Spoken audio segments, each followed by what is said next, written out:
Bonjour everyone and welcome. It's Sunday and Family Day. Pina-priority talaga namin mag-Family Day kasi pinoprofit namin ang summer. At ngayon, sikad is life. Naging siklista na talaga kaming mag-asawa. Kuku! Papunta nga pala kami sa lakeside.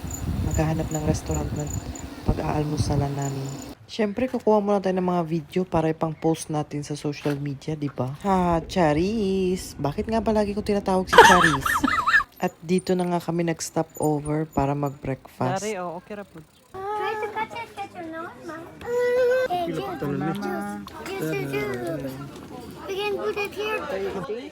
Tata. Tapos na kami mag-breakfast. Siyempre, hindi kompleto ang paggagal